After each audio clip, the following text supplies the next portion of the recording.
بسم اللہ والصلاة والسلام علی رسول اللہ۔ آج میں ہندوستان کی اس سرزمین پر بسنے والے مسلمانوں سے ایک بات عرض کرنا چاہتا ہوں۔ مسلسل سالوں سے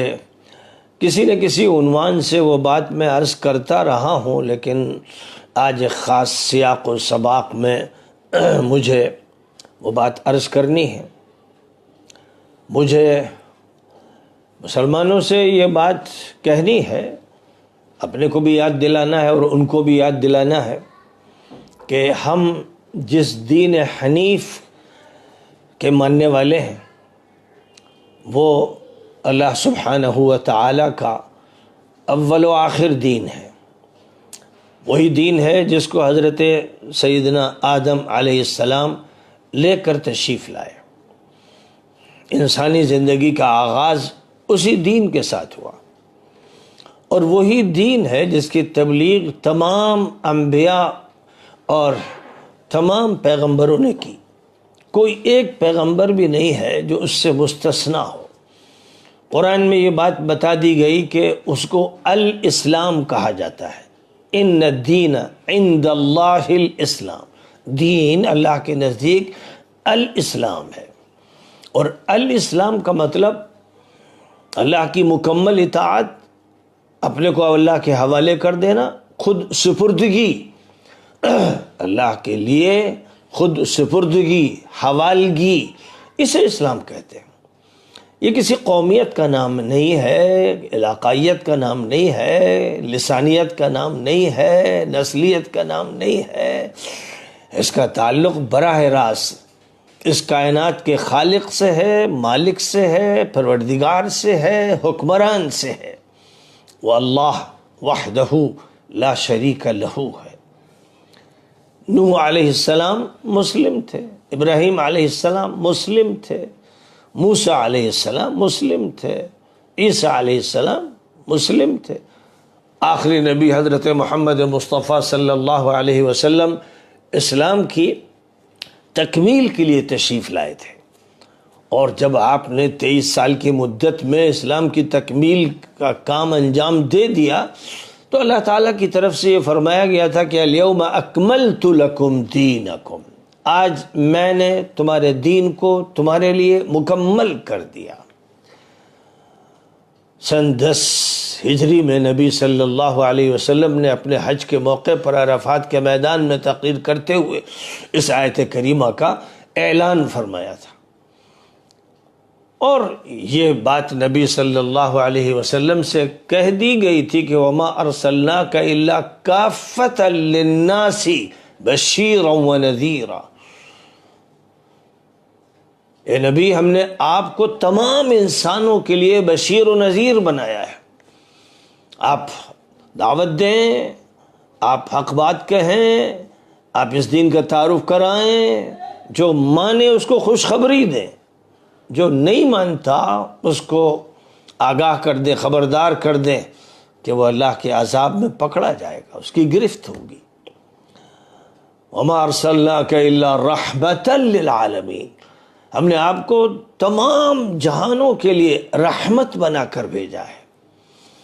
آپ رحمت کا پیغام لے کر آئے ہیں، رحمت کی شریعت لے کر آئے ہیں، رحمت کا نظام لے کر آئے ہیں۔ کہیں فرمایا رسلا مبشرین ومنذرین لئلا یکون للناس علی اللہ حجت بعد الرسل، رسول بھیجے گئے جن کا کام یہ تھا کہ وہ ماننے والوں کو بشارت دیں اور نہ ماننے والوں کو اللہ کے عذاب سے ڈرا دیں، تاکہ لوگوں کے پاس اللہ کے خلاف کوئی حجت و دلیل باقی نہ رہ جائے، کسی کو یہ کہنے کا موقع نہ رہے کہ ہمارے پاس کوئی رسول نہیں آیا، کوئی کتاب نہیں اتاری گئی، ہم نہیں جانتے کہ دین برحق کیا، یہ کہنے کا موقع کسی کے پاس نہ رہے۔ اس لیے نبی صلی اللہ علیہ وسلم کو جب اللہ تعالیٰ نے بحیثیت نبی خاتم، بحیثیت رحمت للعالمین برپا کیا، اور یہ بتا دیا گیا کہ اللہ تعالیٰ نے آپ پر جو کتاب اتاری ہے اور جو مقام آپ کو دیا ہے وہ اس لیے کہ تاکہ پوری دنیا کے تمام انسانوں تک حق پہنچا دیا جائے، اور اسی ذمہ داری کی وجہ سے صرف خاتم النبیین پر نبوت کا وہ سلسلہ یوں نہیں ختم کر دیا گیا کہ اب نبوت کا کام نہیں ہوگا، اب خاتم النبیین ہے، نبوت کسی کو نہیں ملے گی، لیکن نبوت کا کام قیامت تک ہوگا۔ اس لیے فرمایا کنتم خیر امت اخرجت للناس، تم بہترین امت قرار دیے گئے ہو اور تمام انسانوں کے لیے تم کو نکالا گیا، برپا کیا گیا، اٹھایا گیا۔ تأمرون بالمعروف وتنہون عن المنکر، تمہارا کام یہ ہے کہ بھلائی کی تلقین کرو، دعوت دو، اس کا حکم دو، برائیوں سے روکو، تمام انسانوں کے لیے۔ جو انسان شرک میں مبتلا ہے ان کو شرک کی برائی سمجھاؤ اور ان کو توحید کی اچھائی سمجھاؤ، شرک کی دلدل و کیچڑ سے ان کو نکالو اور توحید کی بلندیوں تک لے جاؤ۔ جو لوگ رسول کو نہیں سمجھتے، نبی کو نہیں سمجھتے، ان کو رسالت سمجھاؤ، نبوت سمجھاؤ، اور پھر ان کو رسالت اور نبوت پر ایمان کی دعوت دو۔ جو آخرت کو فراموش کر بیٹھے ہیں، دنیا دنی میں مشغول ہیں، ان کو آخرت بتاؤ، یہ بتاؤ کہ یہ دنیا فانی ہے، مٹ جانے والی ہے اور یہ امتحان کی جگہ ہے، ہر انسان کا امتحان ہو رہا ہے، جو جیسا کرے گا ویسا بھرے گا۔ یہ سمجھاؤ اور یہ بتاؤ کہ یہ اللہ کا، ایشور کا، مالک کا، جو پروردگار ہے، اس کا نظام ہے اور اس کا تعلق سب سے ہے۔ اس ملک میں جب تک تمام ہندوؤں، تمام بدھسٹوں، تمام سکھوں اور تمام برادریوں اور تمام قسم کے مذہب کو ماننے والوں اور نہ ماننے والوں تک جب تک یہ حقیقتیں نہیں پہنچا دی جائیں گی، اس وقت تک اس دین متین کی تبلیغ کا فریضہ انجام نہیں دیا جائے گا اور انبیائی کام نہیں ہوگا اور رکاوٹیں ہوں گی اور اللہ تعالیٰ کی رحمت پھر مسلمانوں پر نہیں برسے گی اور مسلمانوں سے باس پرس ہوگی، اور جو ابھی جاہل ہیں، ناواقف ہیں اور منکر ہیں، اور پھر اس کی وجہ سے ان کے اندر ضد کی کیفیت پیدا ہو گئی ہے اور تشدد پیدا ہو گیا ہے، اس کی ذمہ داری اس امت پر ہوگی جس امت کو یہ کام سونپا گیا تھا کہ وہ بات سب تک پہنچا دے، حجت تمام کر دے۔ نبی اکرم صلی اللہ علیہ وسلم مکہ مکرمہ میں جب مبعوث فرمائے گئے، بحیثیت نبی کے اور خاتم النبیین کے برپا کیے گئے، تو اس وقت کعبہ مقدسہ میں 360 بت تھے، باہر بھی 360 بت تھے، صفا پر مورتی، مروہ پر مورتی، کوئی کونا، کوئی جگہ ایسی نہیں جہاں مورتیاں نہ ہوں۔ پوری طرح سے شرک پھیلا ہوا تھا اور ظلم تھا اور بدعملیاں تھیں، فسق و فجور تھا۔ نبی اکرم صلی اللہ علیہ وسلم نے وہی کام کیا اس ماحول میں جو سارے انبیاء نے اپنے اپنے ماحول میں کیا تھا، کہ پہلے انسانوں کو اللہ کی طرف بلانا ہے، اللہ سے روشناس کرانا ہے، یہ بتانا ہے کہ ایشور کون ہے، مالک کون ہے، پرماتما کون ہے، پہلے اس کو متعارف کرانا ہے، اپنا تعارف کرانا ہے، یعنی ایک داعی کی حیثیت سے، ایک مبلغ کی حیثیت سے، اور رسول کے لیے ذمہ داری کہ وہ رسول کی حیثیت سے اپنا تعارف کرائے، اسے یہ کرنا ہے، اسے آخرت کی فکر پیدا کرنا ہے۔ تو نبی صلی اللہ علیہ وسلم نے 13 سال کی اس مدت میں جو مکہ مکرمہ میں مشرکوں کے بیچ میں گزری، مورتیوں کے بیچ میں گزری، چاروں طرف بت پرستی کا ماحول تھا، اس میں گزری، دعوت دی، کوئی احتجاج نہیں کیا، کوئی مظاہرہ نہیں کیا۔ آپ نے کبھی بھی مشرکوں سے یہ نہیں کہا کہ تم نے یہ کیسے ظلم کیا کہ اس کعبے کے اندر مورتیاں رکھی جو توحید کا مرکز ہے، نکالو ان کو ورنہ ہم نکالیں گے، یہ نہیں کیا۔ اور باہر ہر طرف مورتیاں تھیں، کبھی کوئی احتجاج نہیں، کوئی مظاہرہ نہیں اور کوئی کوشش ان کے خلاف نہیں، اور کوئی بات بھی نہ تصادم کی نہ ٹکراؤ کی، صرف اور صرف توحید کا بیان، شرک کی مذمت وہ کسی بھی نوعیت کا کیوں نہ ہو، بات کو سمجھانا ہے اور ہر اس چیز سے بچنا ہے جس میں تصادم ہو۔ یہ طریقہ کار تمام پیغمبروں نے اختیار کیا اور آخری پیغمبر نے یہی طریقہ کار اختیار کیا، اور صرف یہ نہیں کہ مکہ مکرمہ کے 13 سال کی مدت میں، بلکہ اس کے بعد جب مدینہ منورہ منتقل ہوئے اور ظالموں نے، مشرکوں اور کافروں نے جنگیں تھوپی، آپ کو بدر کی جنگ لڑنی پڑی، احد کی جنگ لڑنی پڑی، خندق کی جنگ لڑنی پڑی، اور پھر سن 6 میں ایک مصالحت کا راستہ ہموار ہوا، یعنی وہ انہی دشمنوں سے جنہوں نے مکے میں ستایا، جنہوں نے مدینے میں ستایا، جنہوں نے کتنے مسلمانوں کو شہید کیا، اور جنہوں نے چڑھائی کی اور جنہوں نے حملے کیے، انہی سے مصالحت کی سن 6 میں۔ 13 سال وہاں کے اور 6 سال یہاں کے، تقریباً 19 سال کا یہ عرصہ گزر رہا ہے، اور نبی صلی اللہ علیہ وسلم مکے والوں سے، ان سے کہ جو بڑے بڑے جاگیردار بنے ہوئے، اجارہ دار بنے ہوئے، شرک کے ٹھیکیدار بنے ہوئے ہیں، ان سے مصالحت ہو رہی، اور مصالحت میں یہ بات نہیں ہو رہی ہے کہ کعبے کا تخلیہ کرنا پڑے گا اور بتوں کو پاش پاش کرنا ہوگا، یہ بات نہیں ہو رہی۔ جو مرکز ہے پوری دنیا کے لیے توحید کا، اس کو صاف ستھرا کرنا ہے، یہ بات مصالحت میں نہیں ہو رہی، ان سے مصالحت کی جا رہی۔ یہ سن 6 کا واقعہ ہے، اور سن 7 میں 1400 صحابہ کو لے کر حضور پاک علیہ السلام مصالحت کی بنیاد پر مکہ مکرمہ جا رہے ہیں، اور کعبے کا طواف کر رہے ہیں، عمرہ کر رہے ہیں، اور اس عمرے میں اس طرح کے چاروں طرف مورتیاں پھیلی ہوئی ہیں، کعبے کے اندر مورتیاں سجی ہوئی ہیں، اور آپ اس عمرے میں مصالحت کے بعد جو ہو رہا ہے، کوئی ایک لفظ بھی ایسا نہیں کہتے کہ جس سے کوئی ٹینشن پیدا ہو، جس سے کوئی ٹکراؤ ہو، اور جس میں یہ مطالبہ کیا جا رہا ہو کہ کعبے کو خالی کیا جائے، شرک سے پاک کیا جائے۔ نہ اپنے لوگوں سے یہ کہتے ہیں کہ چڑھ دوڑو اور ہمیں مقابلہ کرنا ہے اور ہمیں توحید کا اعلان کرنا ہے۔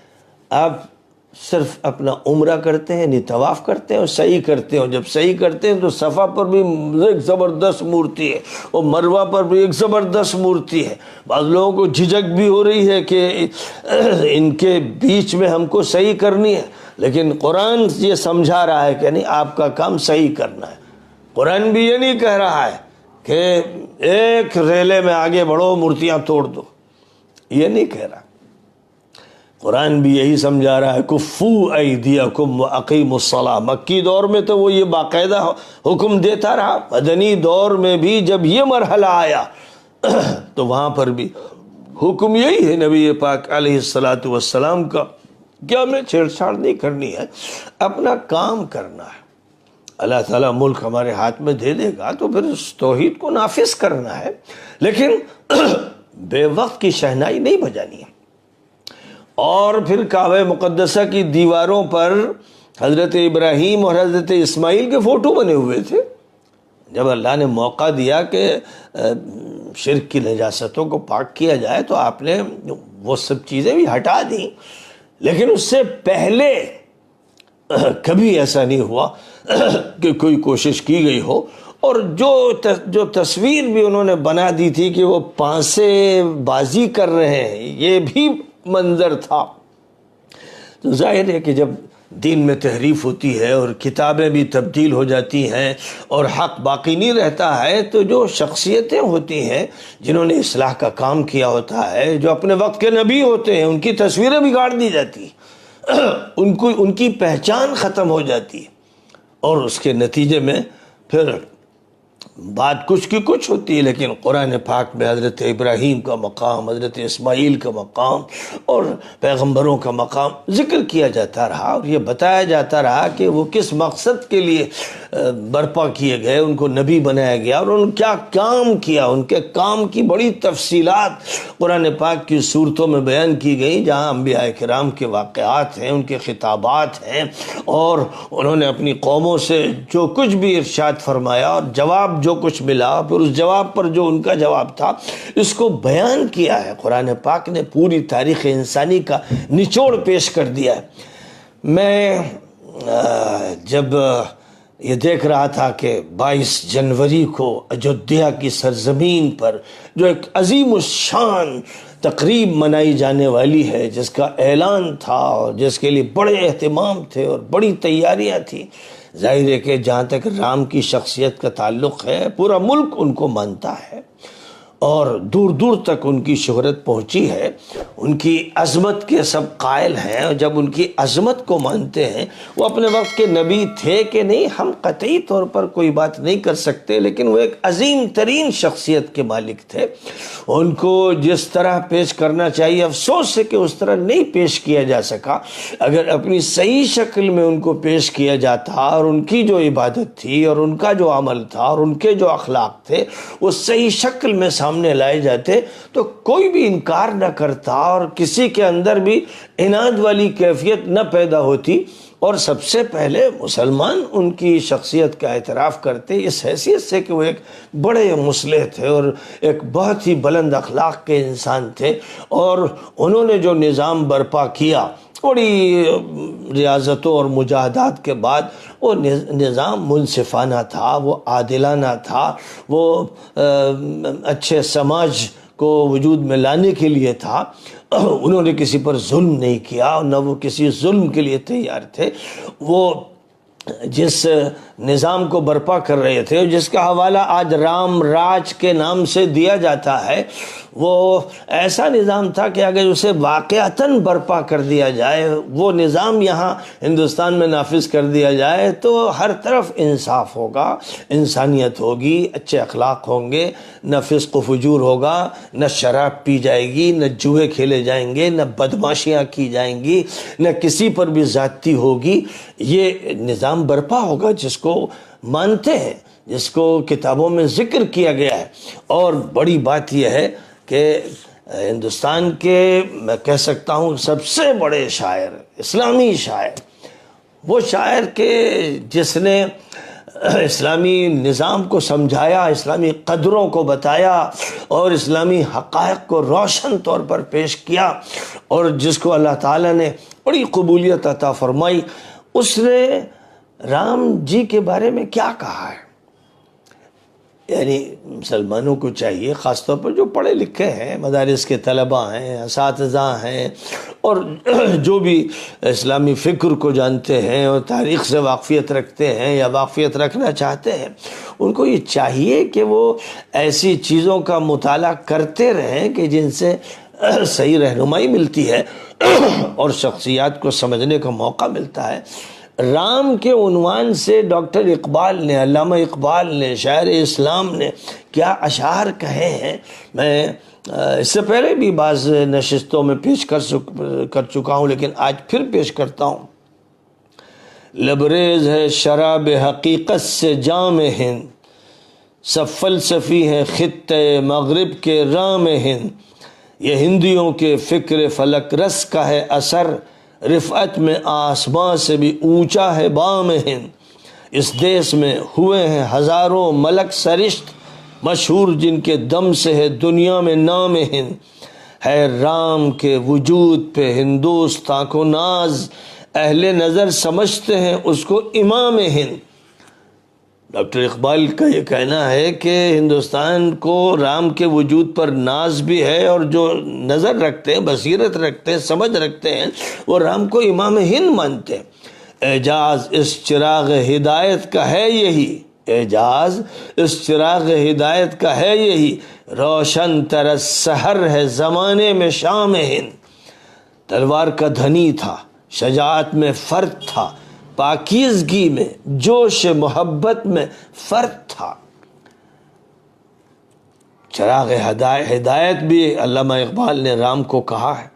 اور پھر یہ کہ وقت سحر جو روشن تر سحر ہے، سحر سے بھی روشن ہے شام ہند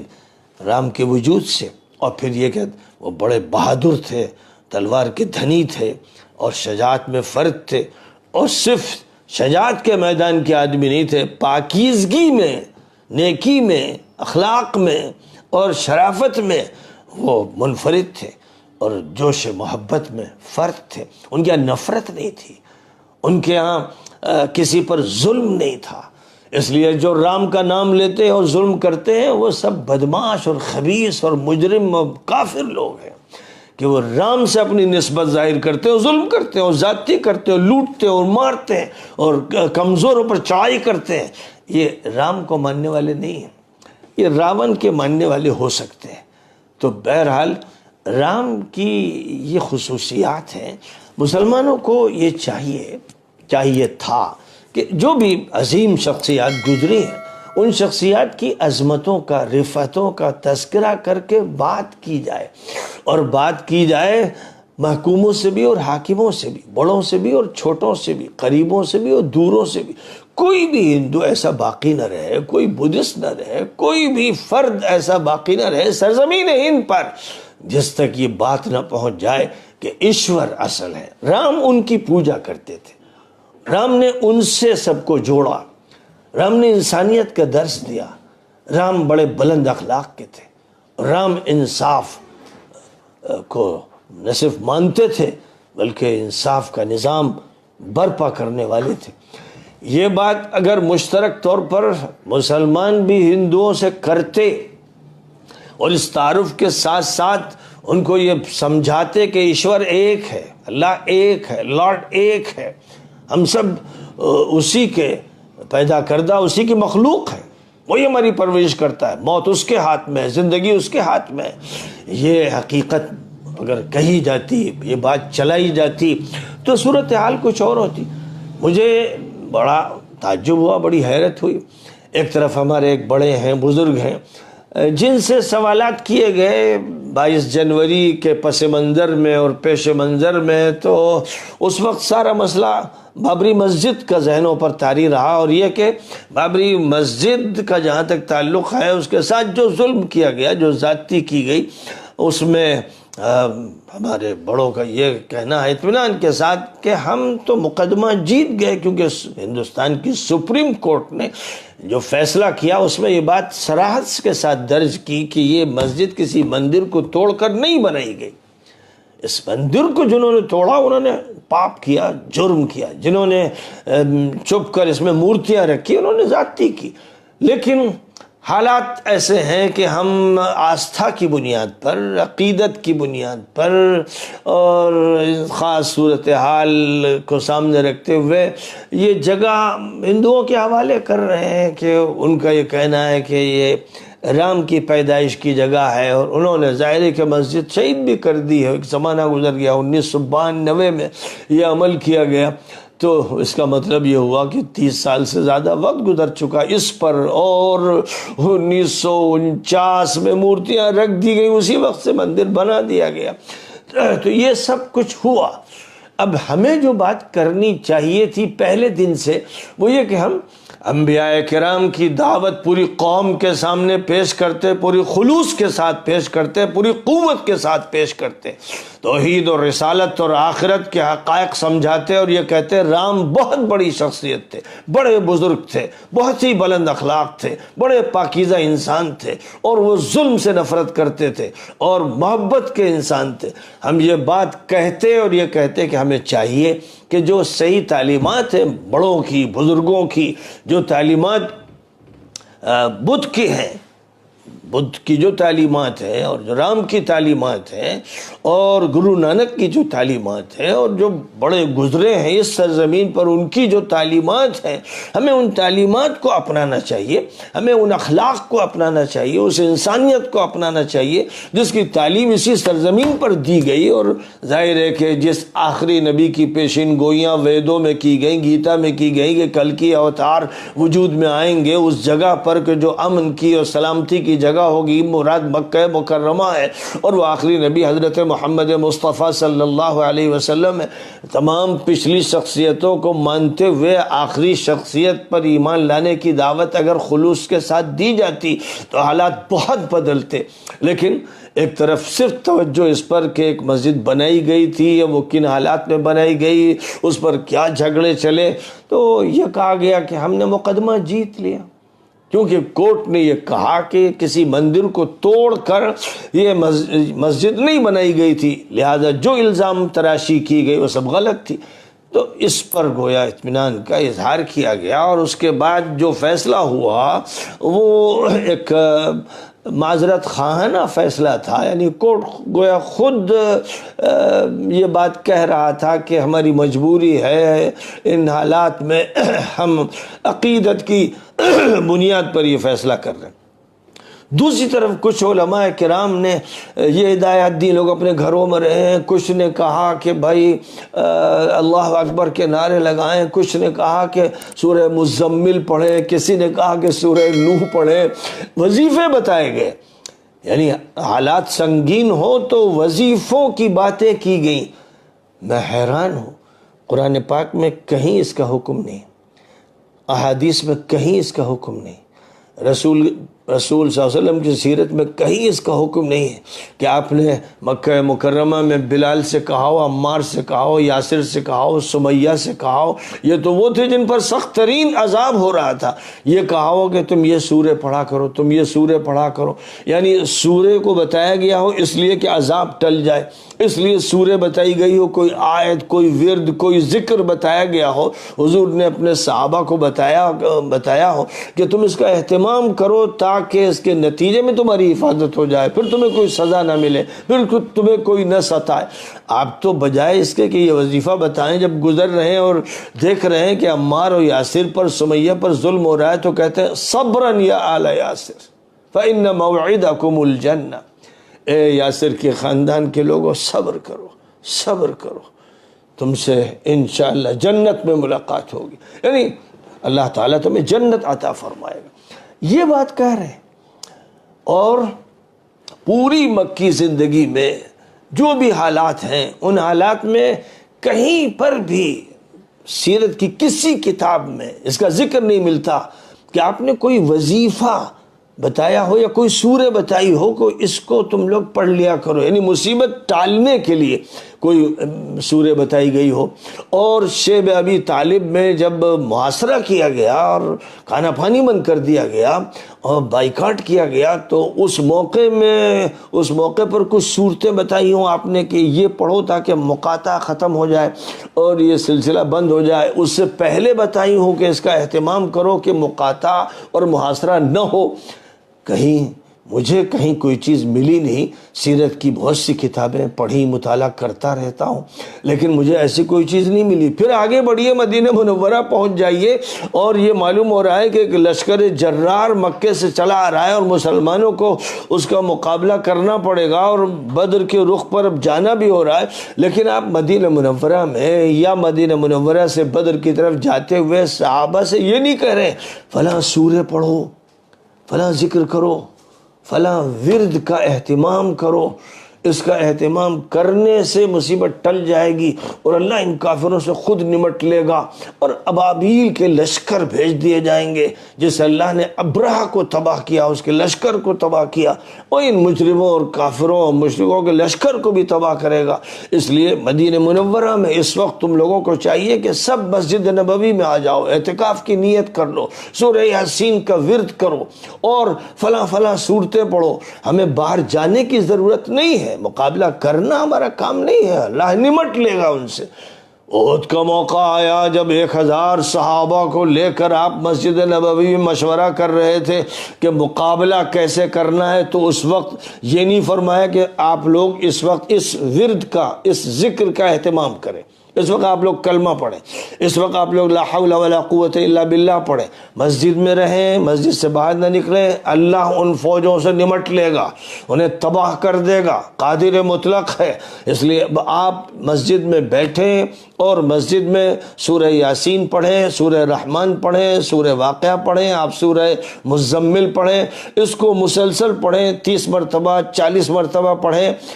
اس طرح کا کوئی بھی حکم نبی پاک علیہ السلام سے نہ بدر کے موقع پر، نہ احد کے موقع پر، نہ خندق کے موقع پر،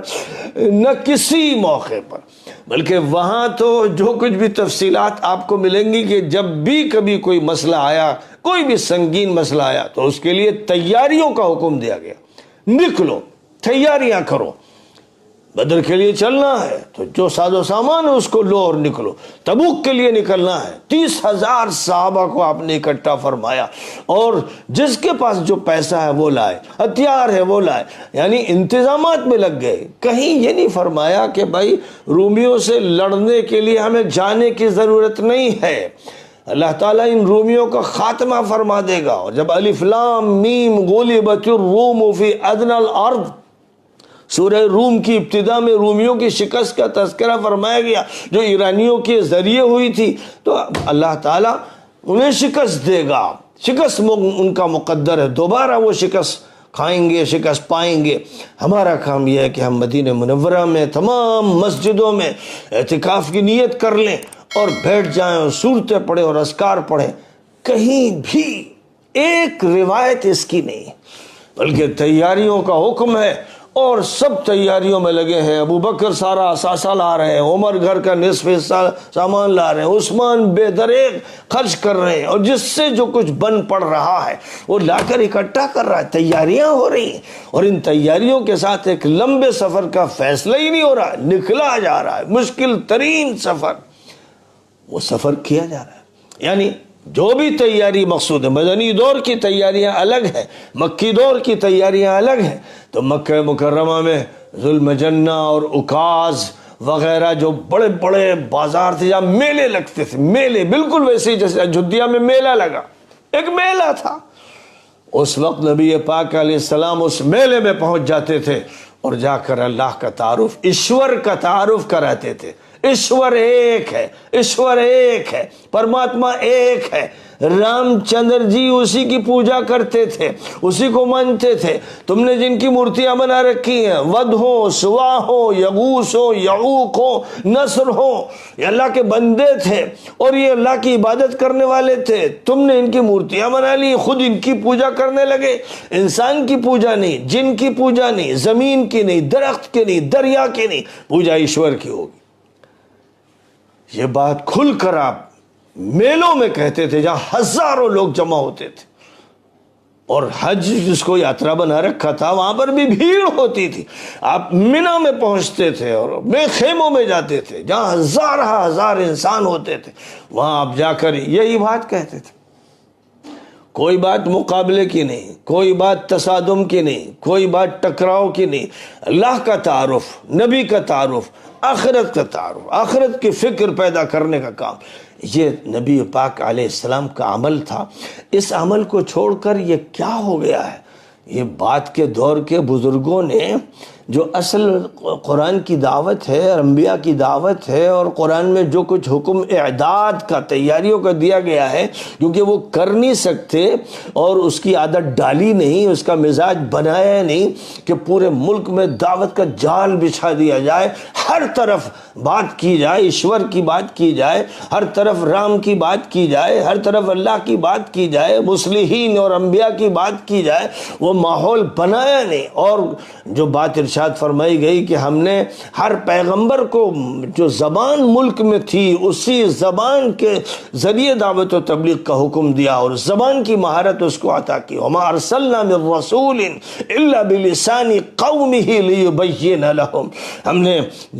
جو بھی رسول بھیجا, جب بھیجا تو جو قوم کی زبان تھی اس میں بھیجا کہ وہ کھول کھول کر بات کرے. تو سنسکرت کا استعمال کرتے ہوئے اور ویدوں کا اور گیتا کا حوالہ دیتے ہوئے اور ہندی زبان میں اور وہ تمام علاقائی زبانیں جن کو لوگ جانتے ہیں, بولتے ہیں, ان میں خطاب کرنے والے انبیاء کرام کے نائبین اور انبیاء کرام کے نمائندگان ہونے چاہیے جو صرف دعوت کا غلغلہ بلند کر دیں. اسی طرح جیسے نبی پاک علیہ السلام میلوں میں, ٹھیلوں میں, جھمگھٹوں میں, بھیڑ میں اور اکیلے بھی اور سب کے سامنے بھی جس طرح سے اس دعوت کو پیش کرتے تھے, یہ وقت کا تقاضا ہے. اور اس کے بغیر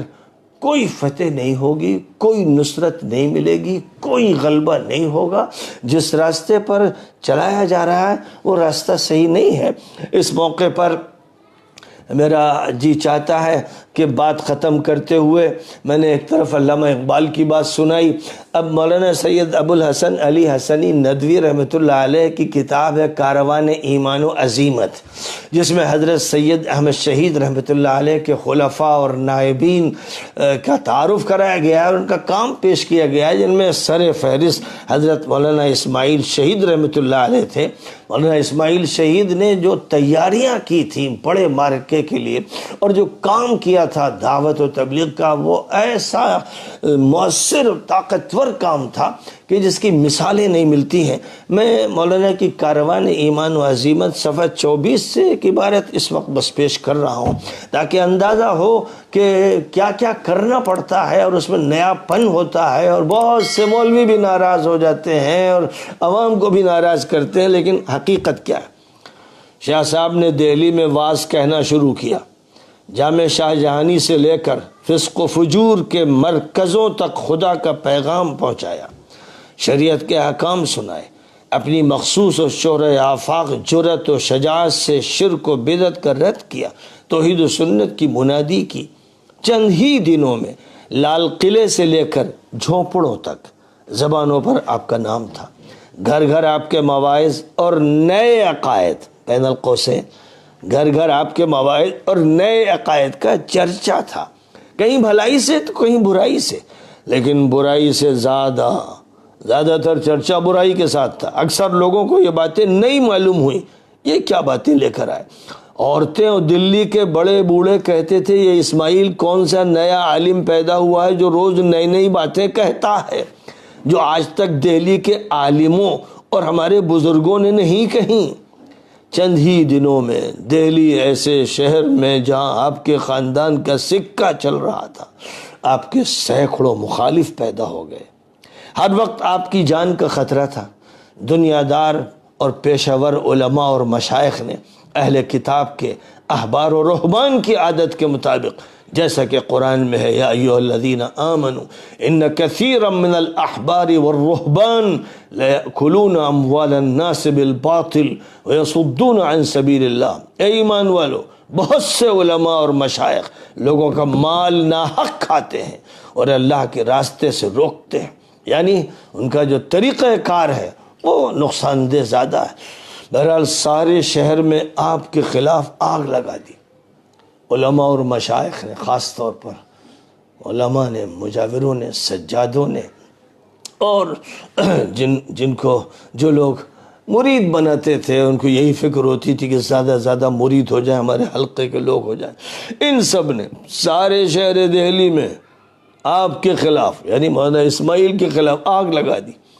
اور وہ سارے ہتھیار آپ کے خلاف استعمال کیے جو اہل ہوا، علماء سوء، اہل حق کے خلاف استعمال کرتے ہیں۔ نتیجہ یہ ہوا کہ اکثر عوام آپ کے نام سے بیزار ہو گئے، دلی کے اوباش آپ کی جان کے دشمن ہو گئے، سر بازار آپ کو گالیاں دی جاتی، سارے شہر میں آپ سے برا کوئی نہ تھا۔ عبداللہ ابن سلام کی طرح لوگ آپ کے باب میں یہ بھی بھول گئے کہ آپ کس کے پوتے اور کس کے بھتیجے اور خود کیا ہیں۔